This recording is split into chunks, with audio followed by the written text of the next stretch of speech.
Hi, everyone, and welcome to our Sibling to Sibling webinar. We are so honored and grateful to the partner chapter and affiliate committee through the AED, Academy of Eating Disorders, to have selected us to be part of this incredible day, World Eating Disorder Action Day 2021.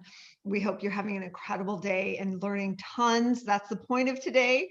And we just want to say, we're extremely excited because this is one of the first times that you will see a sibling to sibling discussion. And we hope you really enjoy it. Absolutely. And before we jump in, I just want to give a little background. So Kym Piekunka is a sibling advocate, and I'm a therapist in the Bay Area. And we met up in 2017 to figure out how we could better support siblings in this whole process of recovery, their own well-being and how, they can stay attached to their life and well-being going through such a difficult illness with their brother or sister. And so we developed a sibling survey in 2018, let it run for a few years, and we got 543 responses from around the world, including Japan, Saudi Arabia, New Zealand, Greece, all over, ranging in ages from 9 to 70. And some themes emerged that you're going to hear all about from these wonderful siblings that are going to be sharing really warmly and openly with you all. So we really hope that you're able to connect and take some things away from them. Hi, everyone. My name's Deanna. I'm 24 years old. I'm from New York City, and I have a younger sibling who has had an eating disorder since she was 7. It manifested more, unfortunately, after she was 18, and she's still battling right now. I'm very, very gracious and grateful to be on this panel because, growing up, it was pretty hard for me to relate and talk about it with my other friends. Yes, like they were there to support me, but I never really was able to connect with someone growing up who went through the same thing as me. So I'm happy to share my story and hope that it can help others. Thank you. Hi, my name is Leah. I'm 38, outside DC, and I am a sibling. My sister struggled with her eating disorder from the time she was 12 until she was 19. She ultimately died from complications related to her eating disorder. And I'm really happy to be having this conversation. And part of the reason why I joined this conversation is because I'm really committed to taking what has often been seen as a private struggle and bringing it into the public conversation, because I really believe that both for those struggling as well as for all of us who are part of their support networks, that if we can be having more conversations and having them earlier and feeling that we have resources, it will be better for all of us in the long run. When it began, it was like really slow and it was something that really wasn't spoken about. But, as my sister started going into high school, like I started recognizing her eating patterns were different and she would only eat grapes or almonds. And it was just something that was not spoken about within the family at first. And then I remember just one day, like me having a literal breakdown in the car on my way to work with my mom being like, we need to talk about this because Emily's eating is just really not okay. And that conversation kind of just brought up a whole other conversation of like, this needs to be spoken about more, not only within our family, like in my core family, but also just like my extended family. Like, why isn't she showing up to events? Like, I was being asked all of those questions, like, and my family was coming from a good place, but something I needed was that in the beginning. And then also like as it started to unfortunately manifest into something that was a deeper issue, like was just emotional support from my parents. I have wonderful parents. I just want to say that like they're extremely supportive. Like I have a great family, but there are times, and I completely understand this, where they were present like physically, but were not present emotionally. So like that was something that was really big for me that we still struggle with today, but something that we're working on. So that's our two things of, you know, kind of how it was in the beginning. I wish it was more spoken about, and like how it is now, and kind of my needs and how it's changed. We do speak more about it now, which is really great. And my family, like as a whole, just like, you know, my immediate family and my extended family all talk about it. But, you know, now it's kind of that more of emotional support just in like my day-to-day life from them, instead of just like them being there physically. I mean, Deanna, I totally hear you on both of those things. Knowing that I'm not the only one. My sister's eating disorder, you know, started before there was Facebook or Google. So it was pretty hard to find out. And it didn't occur to me to go looking for like sibling support. And I don't think I would have found anything had I gone looking, but just to know that I'm not the only one, and to have that sort of, okay, there are other people, because while it was definitely known in my family that my sister was struggling, and, you know, she started going to see a therapist when she was in 9th grade, and she had a lot of physical manifestations in terms of things that required doctors to look at her shins and her back pain and all these things. So like I was aware that all these things were happening. How I was involved, like I remember the one time we were asked to come in for family therapy by my sister's therapist when she was in high school, and it was very clear that she was not game for us being there, and that was the only time we did it. It was a huge failure, and I think for me, what I really wanted, in addition to knowing I wasn't alone, is just some ideas of like language. What might be helpful, knowing that there's no like magic bullet of like, if you say this sentence in this way to your sister, you're going to have a good conversation, but just some ways, you know, whether it's I statements, which I definitely didn't know what those were, but just some ideas of how to engage with them, how to support them.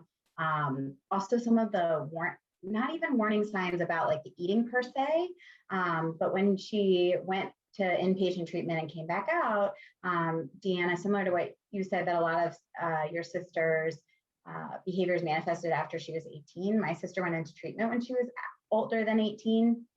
And so when she came out, they were basically told, my parents, because again, I wasn't involved in her going into treatment, they basically said, okay, she knows what to do. She has the tools. If she relapses, like, we're here and goodbye.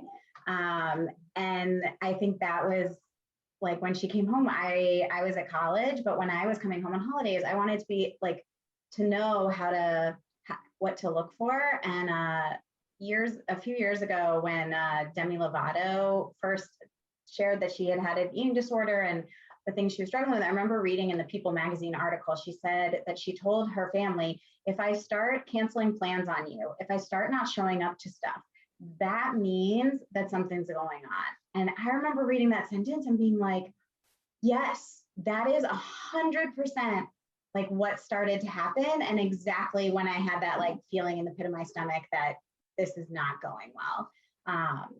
So I think all of those things that I've pieced together later, I would have loved to be able to find now, like when I needed it. Yeah. Would you mind adding a couple sentences about the I statements? Because I bet there's people out there that are like, what is that? What does that mean? Yeah, happy to. So I statements are the idea that when you want to express concern to somebody, it's sort of a 3-part formula. You start with what you're feeling, and like something like, I'm really scared. And then you name a behavior or something you've seen them do or heard them say, because it's a lot harder to argue about something concrete, and versus saying like, you know, I think you're depressed, right? Like that can make people feel really defensive. But so saying like, I feel really scared when I see that you're too tired to drive your car and I have to come pick you up. And then the third part of the formula is adding either like an action step, like, I really think we should go talk to somebody, or call your therapist, or, you know, an action step, or if an action step is too much, at least adding, you know, and I just want you to know, like, I'm always here for you if you want to talk, right? Like that's also an action. It was because of what you just said, the complications of not having the language to explain it, and it being so complex. I want attention, but I shouldn't ask for it. The guilt and the need being conflicting. Does anybody else want to comment on that? Yeah, that's always been a big thing for me. And like as I grew up, it's gotten worse. I mean, like first off, like I'm the older sibling. So like, you know, you start that off and you're like, I need to be the more independent one. Like this should be me. And then it's like, oh no, like there's something happening. And like, you know, deep down, like, and you've been told 100 times, like your sister's the one who needs more attention right now. And like, you've been told that by your parents, some of your friends, your family, and like, it eats away at you, and you're like, it's almost like you're almost drowning, and like, you know, you're trying to like breastfeed, but like, hey, like I'm here too, like I need help, and then like people are pushing down, like we get it, but like they need, you know, they need more support than you right now, and you know, so that's something that I feel almost like every day, and it's kind of, you know, I try to take some sort of like a positive out of it, even though it's not. It hasn't been a positive experience. Like at least for me, I've grown to be a little bit more independent, but then again, that also hasn't been great for me because I need to learn how to ask for help, especially from my parents, because they are my parents. And, you know, you always need your mom, no matter how old you get, you always need your dad. And that's where it's kind of like hurt me and helped me in a weird way. But yeah, at the end of the day, like you're a human being and you need support too. And like you're constantly hearing, well, everybody's going through this, the whole family's going through this. And I'm like, yes, I understand that, but I feel completely neglected. And I feel like, you know, not even your child sometimes. And that's difficult because, you know, I do have a good relationship with my parents and with my sister. And then, you know, I see my sibling and I'm like, okay, I get it. But also like, I'm seeing this and how is this affecting me? So, you know, you really need to take the time to internalize that. And that's a whole other process in itself where you finally have the time to sit down with yourself and, you know, like, how is this affecting me? And how can I, you know, express this in a way that's not going to cause like a giant family blowout where, oh, you're being selfish. Oh, you're being this. So I can 100%, like 100, 200,000% relate to that. So that's been my sort of experience and how I've felt with that. The thing I would add, because this also feels very familiar, is I think there's like a level, like I remember it almost as like a level of exhaustion. So at the height of my sister's eating disorder, I was already in college. So it would intensify because I would come home for holidays, and you mentioned holidays, and going on holidays and going whether it's vacation or whether it's celebrating holidays at home. I have just this like visceral reaction when you said it, because I think that's one of the things that I missed the most and was like the most frustrated by, and like holding that I missed it at the same time, which is that every holiday, every time we tried to go on vacation, like I remember we went to my aunt's wedding and had one of the biggest family blowouts, like between my parents, my sister and I, because we were all staying in like 2 hotel rooms that were attached, which when you're talking about an eating disorder, you can imagine what was going on. And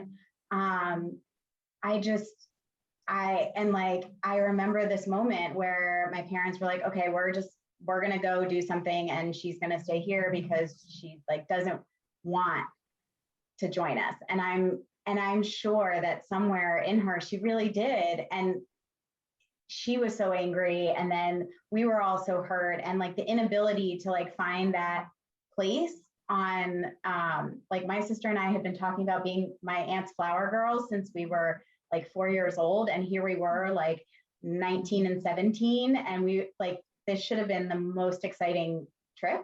And instead it was pretty awful. And it hurts to look back at those pictures, even though we're like smiling and we're in the pretty dresses and all that, and remember the huge fight in all of those pieces. And like, I think there's that struggle with each of those moments. Like we get to Passover, which it used to be one of my favorite holidays. And like that again was like one of the times where my sister was the sickest in the last year of her life. So like we get to it and I want to really enjoy the holiday, even 18 years later. And like, I still remember like those days. Yeah, I have a similar like situation kind of to that as well, like with a wedding where it was like my cousin's wedding and both of us were, you know, junior bridesmaids and we were so excited, and it was like the rehearsal dinner, and I was 17 or 18, so I was like kind of feeling a little bit older. I was like, you know, I just felt like really good about myself and just like was having a good time with everyone. And then my sister and my mom had some like giant blowout at the dinner table, and it was just like extremely embarrassing because that was when, you know, no one really knew too much. It wasn't openly spoken about with my extended family. And my mom just basically had to pick up and be like, yeah, we have to go home. You're going to stay here. You're going to go home with, you know, so and so.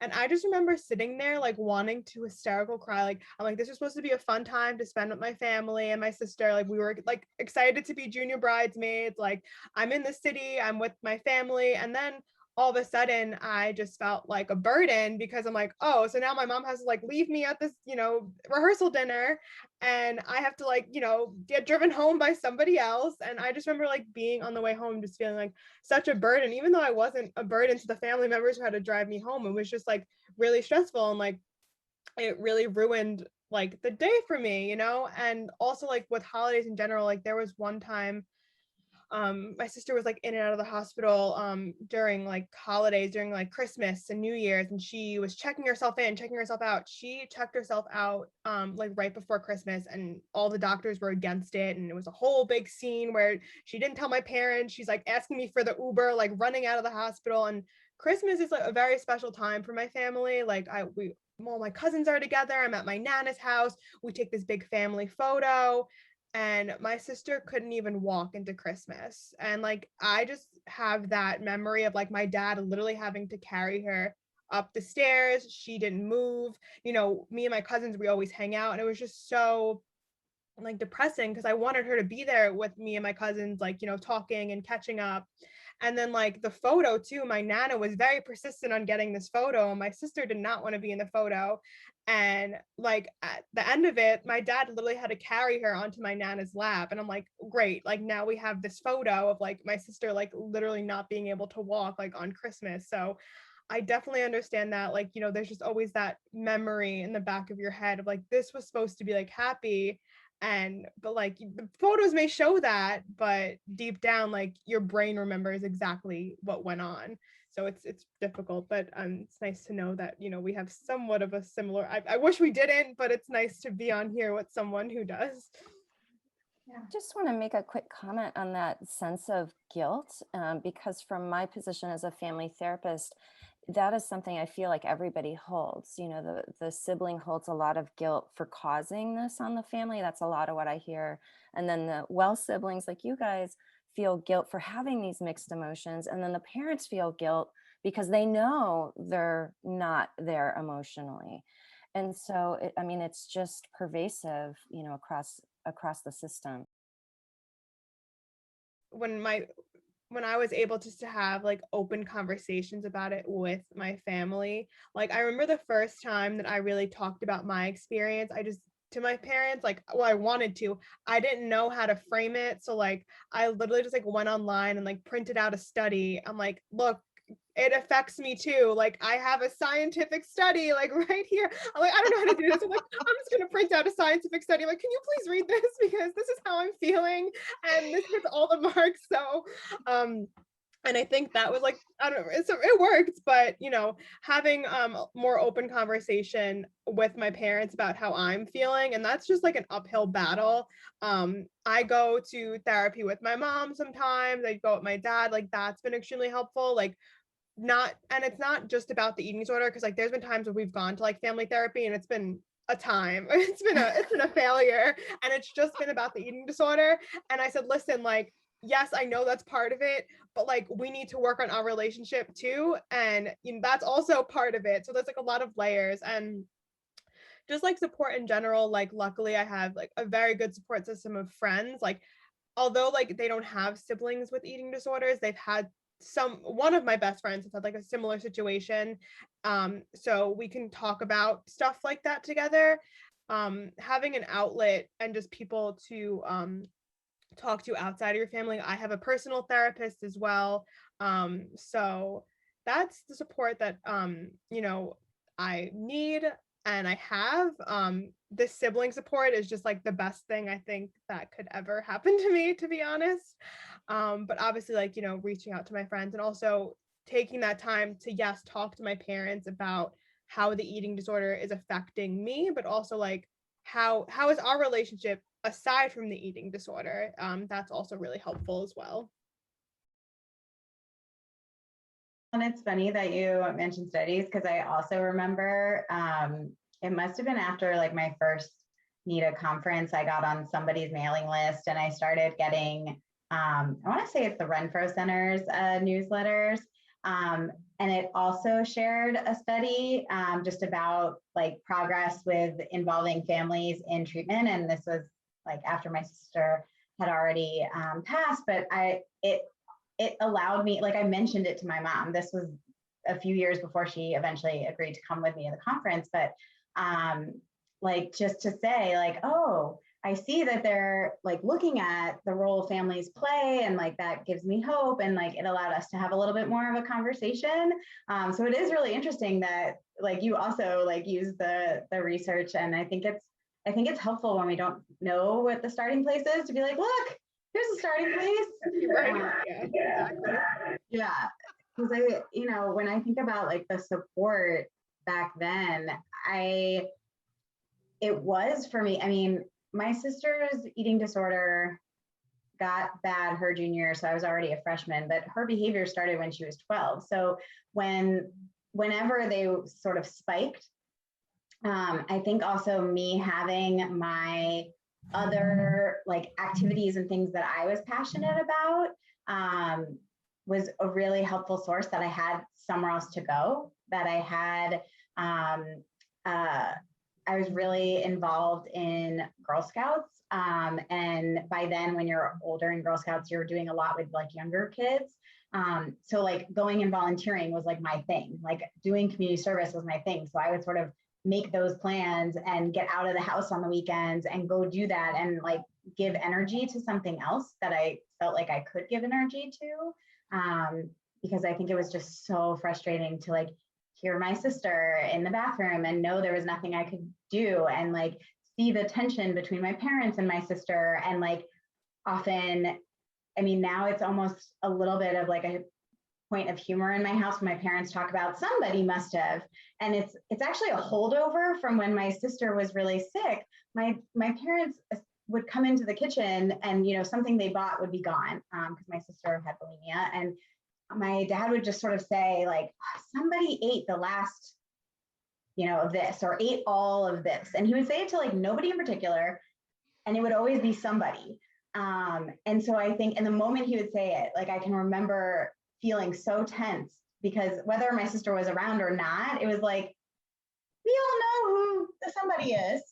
We all know what the answer is. And so not feeling in control in those moments and being able to like actually go out and make a difference somewhere else, I think was a huge piece at the time. And honestly, like the conversation Kym and I had the first time we met, even though for me it was after after my sister was gone, was amazingly cathartic. And like, yes, okay, all these years, like, yes, I had very supportive friends, to what Deanna was saying. Like I had very supportive friends. I had a supportive boyfriend at the time who, when things would get really bad, I would just like show up and kind of cry to. And, they were all amazing listeners, but to actually have somebody who can like in sharing their story, I'm like, oh, I hear that moment. Or the way both of you have already shared in this call, I hear those moments and I'm like, oh yeah, I have one too, is just amazingly helpful.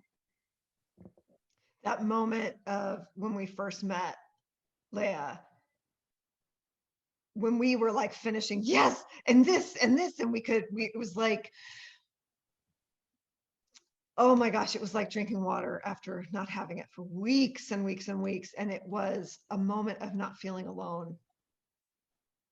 It was really, really special. Yeah, for sure. And I want everyone to have that moment and not have to wait like so many years. Like that was the thing. And we've had a lot of conversations since then about, let's have more of these conversations. Let's get siblings together more. And I think every single time I've been in one of those conversations with you and with others, it's just been like, yes, this is it. Everybody's asking, when is there going to be a sibling group? When is there going to be a sibling group? It's so people want that connection because there's nothing more powerful than me too. And crying and laughing are both releases, right? Oh my gosh, sometimes yes. You gotta cry, and sometimes like it feels really good to laugh with somebody who gets it. Yes, it's healthy. Yeah, one thing I just want to input, two things. Like just to have grace with yourself, and that takes a lot, and just being able to like tell yourself, like, even though you might feel guilty about it, like my feelings are valid. That's something, I mean, I know it sounds silly to say, but like you just like say it in your head a few times or write it down, like it does help. Like trust me, there's been plenty of times I'm just like crying, hugging myself, like it's okay, your feelings are valid. That when I was 18, I was still having a hard time. I mean, I'm still having a hard time talking about it with my parents, but when I was 18, I had a hard time with my parents as well. I didn't really start, like I presented them with the research study when I think I was 22. So there's like no pressure, like take your time and like, whenever you feel comfortable and ready to talk about, because it's still hard for me today. And we've been dealing with this for a long time. And then also, Leah, I just want to say my sister also suffers from bulimia. So I totally was like, I get you, girl, when it's like, oh, like who ate all of this? And then the whole bathroom thing, and just like your parents are pounding on the bathroom door and you're like in your room, like, this is happening. And so I just want to let you know, like, I hear you. Very similar situation. And sometimes with me, when stuff were like missing the fridge, like I got frustrated and I was just like, well, I just bought these things and I was looking forward to them, but it's like, but I feel guilty for feeling bad, so I get it. Thank you, Deanna. I really appreciate that. And I just wanted to say that also I was thinking about this as both of you have been talking about having a therapist, and like I don't think it ever occurred to me at the time that I could ask to talk to somebody. So I also just want to say how great I think it is that you both have that kind of support, right? That unbiased person for you who isn't involved in the rest of your life is so great. I was thinking back that for me, it was journaling. I did a ton of journaling because that was the best way for me to get it out. And again, it hadn't occurred to me to see a therapist. And I only started going to therapy after my sister passed away, and started going to grief therapy. And that was where I started doing a lot of my work. And I don't want people to have to, I don't want people to get to that. I hope nobody gets to that place and to have to wait so long. And I also agree with what Deanna said, is I gave that example of sharing the article with my mom. And that was when I was in my late 20s, and my sister passed away when I was 20. So then I also still think about the fact that I don't always share with my parents, and that I do feel still to this day super responsible, in the sense of not responsible for my sister's eating disorder, but responsible for staying strong and holding it all together and not being too emotional, and giving them, when I am struggling with something, giving them it in pieces, because I just I've learned that behavior, and I'm still working on unlearning that behavior. Siblings already know their parents are at their wits' end. And yet that whole dynamic of, but I still need attention, I'm still your child too. What do you think some things that they could do? Do you have any tips on that? I have one tip, and I mentioned this kind of before, but this is still something I struggle with. I feel like I have to have it all together. Like I'm the sibling who has a good job, who has money saved, stuff like that. So I definitely feel that pressure. But one thing is kind of really just sitting with them when you need them to be emotionally present, and having time to communicate with them. there's times with my mom and I'm like, listen, like, I'm really having a tough day. You know, asking them like, do you have the capacity to like talk about it right now? Like, you know, if it's a real emergency, then I'll be like, it's a real emergency, but like, do you have the capacity to talk about it right now? Like, I understand if you don't. Kind of just finding a way that works for your parents to communicate with them and like trying to meet them halfway. And yes, that kind of does get a little sticky because like sometimes like, why do I have to feel like I have to like ask? It's my parent. But like that is something that has helped a little bit. And also just like, you know, really just letting them know in the best way of like, I need you to be emotionally present. And if you can't be emotionally present, like just please let me know. And, you know, I could talk about it to my therapist. I can talk about it with another family member who might be able to give me more support. Cause like sometimes it's like really hard when you really, really crave that emotional support or you're having a bad day and then you go to your parent and you know that they're dealing with something and they can't give it to you back. Sometimes I feel like that hurts like even more in a way. You're like, you know, you were craving this attention and you really needed it and you thought you were going to get it, but turns out they're really going through it too. And it just kind of all giant failure turns out into a huge fight. And I think like something I'm just working with like that your parents, you know, have like trauma too and have stuff going on. It's like, that's something I feel like you just always learn in adulthood and stuff. But I think trying to find a way to communicate about like what your needs are that works for both parties might be a good way to start. That's just like my advice, if that makes sense. Yeah. I was trying to think back. I mean, I think one thing, as I think back on some memories I have with like my parents that I realized are at the same time when my sister was really struggling. Again, like the worst of when my sister was struggling, I was in college, but I can remember like in my junior year of high school, I had like a couple of exams all around the same time, and I don't know if I didn't manage my time right or what happened, but it was like very late at night. I was trying to study for this exam that was coming the next day. I end up like basically in tears, not basically, in tears in my room with my books open, like just like I'm gonna fail this thing and I don't understand what I'm learning. And my mom walks in and just like sits down on the bed, lets me catch my breath. And then she says, you might like close the book, like go to bed.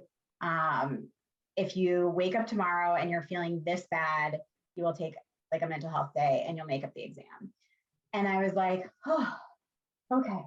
And just the fact that she noticed and came in and like, it wasn't a long amount of time. And I think that's like one of the things that I remember is that these like nuggets of memory I have where like one of my parents was supporting me, whether it was like going on a walk, whether it was like finding small nuggets of time because large nuggets weren't going to happen, right? And we know that, but the fact that I still remember this many, you know, 20 years later, like that one night my mom said, it's okay, go to bed and like, we'll figure it out in the next morning. I think finding those moments and whether it's just 10 minutes with the sibling who's not sick, I think that matters a lot. I do that right now with my 3-year-old while like, because I'm mostly consumed with my infant. And I know he gets a lot out of me, like sitting and reading 2 books to him for bedtime. And then I have to go back to like feeding an infant. And I think I don't think we grow out of that of like, just even if it's 15 minutes of your dedicated attention, I think it really means a lot. It's beautiful. Yeah.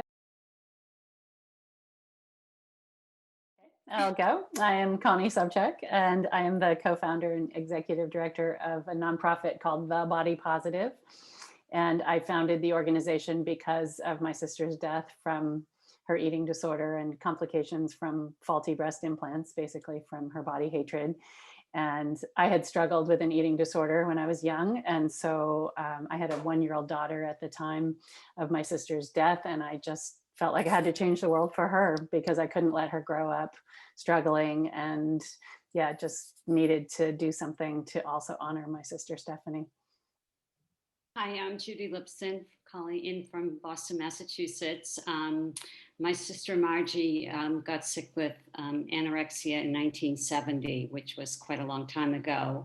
And we lost her in 1990. I also lost my other sister in 1981 due to a car accident. And so now I am the founder and chair of Celebration of Sisters, which is an ice skating fundraiser to honor them, and just wrote my memoir, Celebration of Sisters, It Is Never Too Late to Grieve.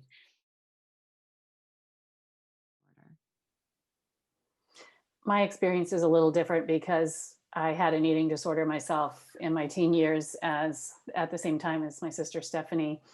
We started them independently, but then we merged over our body hatred together and practiced our behaviors of bulimia together. And I think for me, there was no help. This was in the late 70s, early 80s, and I had to get help for myself. And one of the things that happened was someone sent me all this information. And so I was starting to get over my eating disorder. And then Stephanie won a free trip for 2 to Hawaii and took me with her. And I said, I'm not going to go if we're going to engage in our eating disorder. And there was no word for it at the time, so we didn't even know what it was. But anyway, I just said, I'm not going to do this with you. And so we went and we had this amazing 10 days together where we mirrored each other and we ate food, and we would put our bathing suits on and say, you look just like you did yesterday. And so we had this beautiful healing experience. And I came home and I was done. I never went back to it. And Stephanie came home and went back to it. So I was 20, almost 22 at the time. So I spent the next 14 years being the one who had healed and then trying to help her. And it didn't work. And so my experience was really creating this beautiful relationship with my body. And I mean, choosing life is what it was. I realized that I had to choose life, and I just so badly wanted it for her as well. But I think that her situation, because of also having the eating disorder, she was both anorexic and bulimic her whole life from her teenage years on, but also the faulty breast implants that had caused an autoimmune disease. So it was like she was almost too far gone. And so it was really hard to be the one who healed, and I felt guilt sometimes, and that I couldn't do anything for her to help her see what I saw and be able to get there. Yeah. Connie, I just did a TEDx talk that I tell her whole story. So if anyone's interested, it's I just went into it, and really the experience of the day that she died, and I've never told that story before. So yeah, I felt like a way to finally honor her and her life and what she went through, and to hopefully help people see that, yeah, we can choose self-love. Choosing to be healthy is something that we see siblings have some issues with. Mm-hmm. They see that their siblings suffering and struggling and having a hard time, and there's a lot of guilt, thinking, well, I'm going to go to soccer, or I'm going to go to, to my dance class and have fun with my friends when you're home. Can you talk a little bit about your choice to do that, and how siblings can take that leap? Yeah, I mean, I was at a point where I didn't want to live anymore, and I'm a fighter, and I had some interesting experiences where I had dreams that kind of woke me up, and I had just started talking about what I was going through with my mom and friends, and my life was kind of disrupting. I had to leave a partner, and I had to make new friends because I had chosen life, and it was so strong. And I look back and I see that, all the work that I've done since, I had to teach myself how to be an intuitive eater and movement and all the things. And what I see was that I just had this really strong flame of, in my soul that said, you have to live. And so I paid attention, and my whole life since then has been about paying attention to that voice inside of me. So there was really no choice for me. It felt like, and now I understand why, because I've had this nonprofit for the 25 years of training people how to create body positive environments and help other people heal. And so that was what my path was meant to be. Yeah. I lost a lot of my education because of it. And, I didn't get the education I wanted. I mean, I graduated from college, but it wasn't what I had expected for my life. And now I look back and see why. But I think for me, I just Stephanie was like my mother in some ways. She had helped me in our teenage years because my mom was kind of checked out with depression. And so she helped me, get my first bra and all these things. So she was really like a mom to me. So I felt so much like I wanted to help her, and I wanted her to have the experience I had, but I knew that I had to keep going. And I can look back now. At the time, I didn't have language for it, but now I see that it was just that spark of life force that drove me forward. Yeah, Judy, I'm curious about your experience of, being the well sibling, and if there's any connections to what you're hearing Connie say. Well, it was the 70s, and I was 14 and Margie was 16. And, she was my idol and my big sister. And here, I didn't know what was going on. And everything was a secret, and we never talked about it. And I became the caretaker and, basically ran the house and took care of my younger sister, who was at that time 11. And so I didn't really ask questions. I didn't really know what was going on. And there was this, secret life inside and then outside. And my parents, tried to make our life as normal as possible. And I didn't know what was happening to my sister and didn't understand it or anything like that. And here was this, beautiful girl that I always wanted to aspire to be, was not who she was. She was different. And, there were times over the 20 years that she would, function as a time and a spark of her would be there. But, looking now after years of therapy and all this stuff that, that I couldn't fix her and that she was not going to be who I wanted her to be, that she was different, but a part of her, sparks came out. And, so between the secrets and losing both sisters, I suppressed the grief for 30 years. I didn't deal for her. And then I had an experience about 10 years ago. One of her friends came up to me, who she had known. And this was, Margie had been ill for 20 years and had been gone for 10 years and 20 years. And this woman came up to me and she said that Margie changed her life. And, I think with all, we get so caught up in all the bad and all the sickness and in and out of the hospitals and all that. And I thought, wow, here was hearing a story about that, how, I don't know, Margie had dragged her to some function and that changed her career or whatever. And, my initial was like, no, I don't want to talk to you. And I thought, wow. And it was just kind of made me, think about the good and not all the bad. And that's why I do this fundraiser Skater, because we all skated together and, to honor both my sisters. But, it's, so I became, and I got lost in the shuffle because, everything was focused on Margie, which in my head, I knew if it was me, that would have been me. But, everything, applying for colleges got, everything kind of got pushed by the wayside, and I moved away for a long time. Yeah. Can you talk a little bit more about that? That's one of the things we hear, a big pain point from siblings, that from 9 to 70, that there was this sense of that they got pushed to the side, and they understood it and didn't want to be a problem, but were also really hurt by it. Guys, what would you tell your younger self or these siblings now? I think we didn't have the tools to speak up and sort of advocate for ourselves. And I think I'm going back, God, how many years ago, to having a family therapy where you feel safe and comfortable and able to voice your opinions. I mean, I can remember going to family therapy and my younger sister and I just like looking at the floor and like, we'd be asked, well, how do you feel? How do you ask? What a way to engage and like just shut that door right away. How do you feel? I feel like I want to get out of here. Yeah. Right, exactly. Like the clock tick, tick, tick, tick, tick, tick, Exactly. tick, right?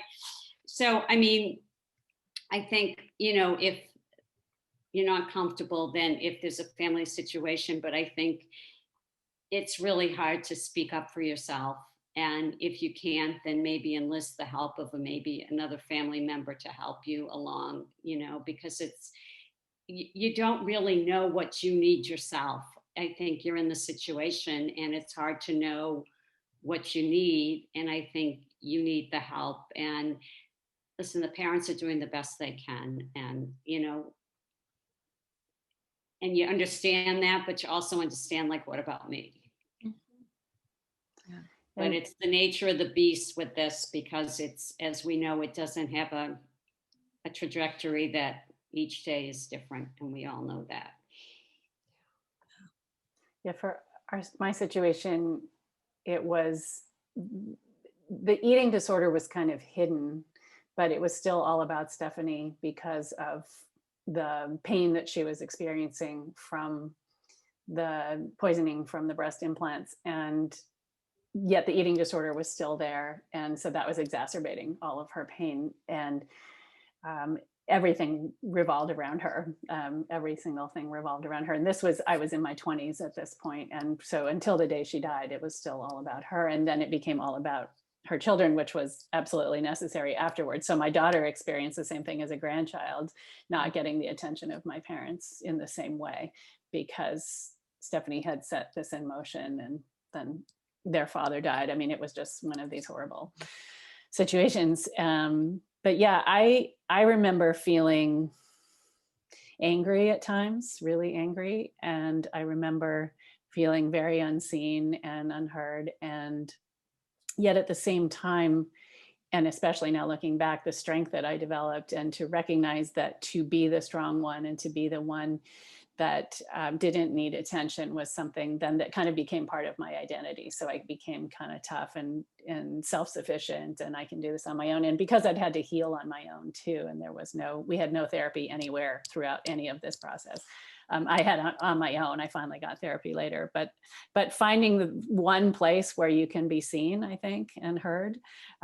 So for me, it was finally getting a therapist for myself and being seen, but then creating a friend community around me, and having friends that were like sisters to me that I could talk to about what I was experiencing. And then finding other older adults that could kind of be the surrogates for the parent role. Sometimes I think that helped me too. Connie, that's amazing, because grandparents have been reaching out to me of late saying, can we play a role in this? Not in the eating disorder part. Mm-hmm. They're looking at the sibling with the eating disorder. And I'm saying to them, the role you could play that would be beautiful is to fill in the gap for the sibling. Yeah. And they are always like, oh my gosh, I didn't even think about that. And I think that for me, I think they could be, or aunties, or, teachers could fill that gap. Definitely. I mean, one of the things that's why we have body positive communities in schools. And I think that's one of the things I've seen that's been beautiful, is places where students can go to talk about. A lot of times I have students that are talking about their mother or, parent with an eating disorder as well. So these spaces that are brave, as safe as possible spaces for them to connect with each other and talk about their struggles and be seen for who they are. But that's really basically the purpose of our work, is to have that place for them to go. Beautiful. I think grandparents could definitely, if they're available. I mean, if they have grandparents. I mean, not everybody is fortunate to have grandparents, or an aunt or an uncle, or a close family friend, somebody to fill in, to help, because it's just the nature of the beast. So that I wanted to just jump in and say, and just have you re-highlight, because it's from the 40 up category. You said something really profound, and it's a part of the sibling group that feels very unheard. And the eating disorder continues, and it enters into adult life, and now they are responsible for the kids that might come along, and the parents are getting older, and they might be responsible for them, and they're stuck in this really painful place, and they're like, there's nothing for us. Can you highlight again what you said? Because I think you hit a target group of people that would love to hear their voice out loud from somebody. Yes, I mean, my role has been also to really help raise my niece and nephew. Sadly, my niece, it was other things happened to her, and she ended up really having a rough time in life. But my nephew, I feel like I had to be his mom. And I am very lucky. My mom is still alive. She's 93 and lives with us. And so she is still his, surrogate mom as well. My dad is gone. But I think for me too, once my sister died and then her husband died, the children living with my parents, and I had to teach my niece and nephew how to be with my dad, because he was the one that was really the instigator of a lot of the eating disorder problems, because he wanted my sister to be thin, and she was like 6 feet tall and a big person. And so that's when she started dieting, and to please him, I think, to be thin. And so I had to teach them, because they were ready to go to Weight Watchers when they moved in, because their dad had not taken care of them. He was not a good human. And so they were over their natural weight. They hadn't been cared for. And so it was just teaching them about movement for fun, and then listening to their bodies. And so I had to do this huge piece around teaching them and being their mom, and telling them what happened to their mom, and really helping them understand how to live with their grandpa, and then manage him, manage them, help my mom. So it's not easy. And yeah, taking on those extra roles. I was just having a conversation with someone recently about having to be a grown-up, and I think that's something. I mean, I'm still a growing up. I don't think I'll ever grow up, but having to really fill these other roles that I wasn't expecting to. Sometimes I feel pissed off. And I'd love to ask a final question from both Connie and Judy in terms of, given that there's a lot of demands, and you both talked about being a caretaker and just having a lot going on, how have you learned over the years to balance your own self-care with caring for others and moving out of, a total caretaker role? You want to go, Judy? I really haven't. You haven't? That's a great response. What I do is I take 2 weeks every year where I go to this place in the mountains that I've been going to since I was 2. There were a couple years where I took my niece and nephew, and it was for a few days of the 2 weeks, and it was very hard. At this point, I don't do anything for anybody. I'm getting better at doing that. It's just, this is my time. I have to go in and soak in this place for me that is my special place. And so I get those 2 weeks every year. And then I just go play in the hills above my house and just be in nature. I think nature for me is just the most healing thing. And that's what I do to do my self-care. Lovely. I think remembering who your sibling is and the piece of the connection that you have with them, and recognizing that they aren't really themselves in the way that they maybe had been in the past. I think also recognizing your own value and purpose, even though you may not be seen, and finding ways to have that support. And if you can get a therapist or someone that you can talk to, and if you can't, find somebody that you can talk to. And I totally agree with Judy, like no secrets, and speak truth and name things. I think that's what I've learned how to do. I am now the one in my family who tells the truth, and have had to all the way through. And I don't let anything slide. My poor mom who's, 93, we deal with stuff, we talk about it. And I do it in a really loving way, but it's like, I'm not going to hide anything anymore. There's no secrets. I guess I could start. So my message to all siblings is that you are really not alone. Please take time to live your life and try your best to always, remind yourself, make a little positive voice in the back of your head that you matter, and your feelings are very, very, very valid. Even on, your worst days, try to tell yourself that, and take time for yourself when you need it, and try your best to live that life, and remind yourself that you are valid, and you are a human being, and that people care about you, and people want to support you, like the people on this call. I would say to all the siblings out there, you are not alone. There's a whole lot of us.